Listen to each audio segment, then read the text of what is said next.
Viktori pak edhe po na provokon, po s'ka lidhje lejo. Sa vetë kush mendon se rrezikon? Tash. Din pikë kun largo pak nga drejtori sportiv i Malishevës, po për kundërshtorët e tjerë.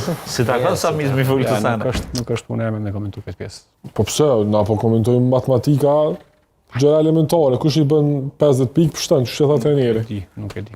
Ah, okay. Sikur mos kish pas ndeshje me ndonjëun prej tyre na shta I shkuan më e lehtë, po e ka. Nisanti më thonë që Malisheva është veç 2 pikë mas vendit dytë, edhe kemi më luftu nëse na vetëm si janë marrë vendin e dytë.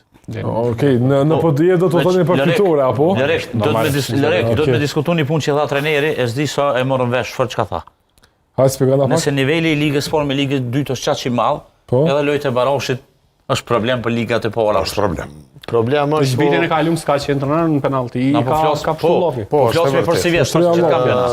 Problemi është Ligën e parë, po flasim për kvalitet, po flasim për kvalitet, a modellim, kvaliteti është shumë I madh. Po flasim për kualitet që nëse një ekip e ligës parë kish me marr pjesë me çata futbollistë në Super League, kishin diçka tjetër se ekipi afrohet Prishtinës, edhe gjiloni për kvalitet. Po me një ndeshje, s'po them ligën Prishtina ose Gjilani ose Drita. Edhe na pajtona anësorin sepse kur kemi luajtur me Ferronikilin, domethënë më mendën Prishtinë e re, loja na ka mujt shillofan vende përvojë. Po që po folme si vetë kampionati kon. A mo loja kampionat Çështë s'ka qenë tabela kur keni luajë me to. Kanë luajtur shumë rënë lojtarët e Ferronikilit. Kon kampionat shumë I rëndë. Po edhe te liga e parë është kozha I rëndë. Mirë, jo, po folë ç'tash është niveli Superligës është shumë më I madh, pajtona me trajnerin.